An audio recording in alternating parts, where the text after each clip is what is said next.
पिता भागवत। कंस के ऐसे वचन सुनकर केसी दैत्य तो वृंदावन को चला। इधर कंस ने चाणक्य, मुष्टिक आदि बड़े बड़े दैत्य को बुलाकर कहा कि हम श्याम बलराम को यहाँ किसी बहाने से बुला लेते हैं।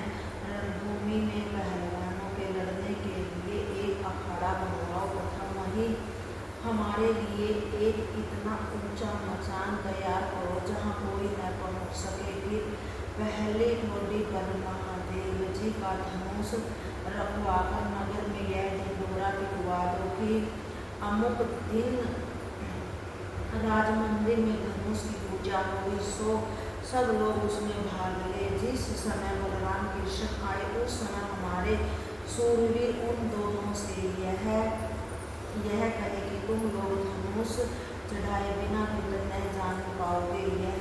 यह सुनकर जब वे अपने अहंकार में भरकर धनुष उठाने को पड़े, उसी समय सब मिलकर उन्हें मार डाले।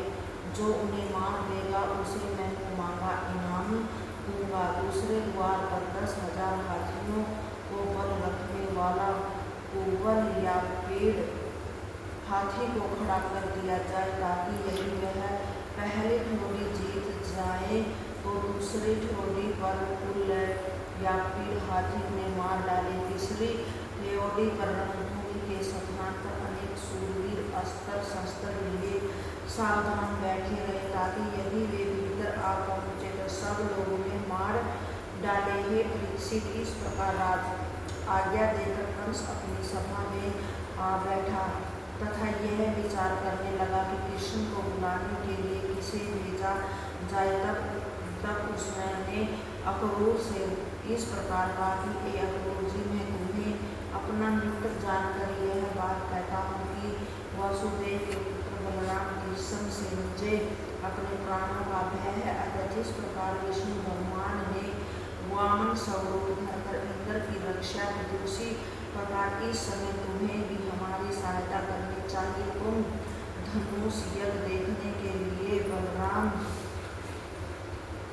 तथा कृष्ण को उपचंद आदि सहित यहाँ ले आओ। हे अक्रूर, मैं तुझे यह भी बता दूंगा कि मैं राम कृष्ण को मारने के लिए पहले द्वार पर शूरवीर तथा दूसरे द्वार पर कुल्ला या पेड़ हाथी को नियुक्त कर दिया है। यदि वे उनसे बचकर भीतर आ सके तो मुष्टिक चाणक्य आदि उन्हें मार डालेंगे। यदि वे फिर भी बच गए तो मैं उन्हें मार डालूंगा। इन सबके बाद अपने असुर जरासंध तथा वानासुर दंतवक्र आदि मित्रों सहित सुखपूर्वक राज्य करूँगा। तुम नंद से यह भी कह देना कि वे यज्ञ के लिए बकरे भैंस आदि की भेंट एवं सालाना कर भी लेकर शीघ्र आए। अक्रूर जी ने कहा कि हे राजन, यदि आप क्रोध न करें तो मैं आपसे कुछ प्रार्थना करना चाहता हूँ। यह सुनकर कंस बोला,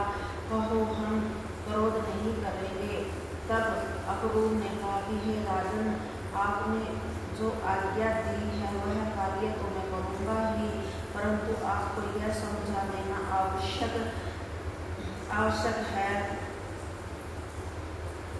समझता हूँ कि जो रावण काल को अपना बंदी बनाकर कैद में डाले हुए था, वह भी मृत्यु के मुख से न बच सका।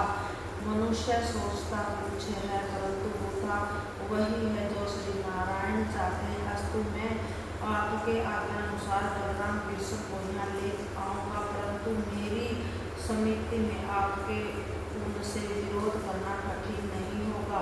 श्री सुखदेव जी बोले कि हे राजन, जब कंस ने श्याम बलराम को मारने के लिए केसी दैत्य को भेजा, तब बड़े लंबे चौड़े घोड़े को स्वरूप धारण कर प्रातःकाल वृंदावन भेजा। मुझे वहाँ वह अपनी टापों से पृथ्वी को खोदने लगा। उसी समय सभी गोपी ग्वालों ने भयभीत होकर श्री कृष्ण के पास जाकर उस घोड़े का हाल कह सुनाया। श्री कृष्ण जी ने उन्हें धैर्य बताते हुए कहा कि मैं अभी उसे मार देता हूँ।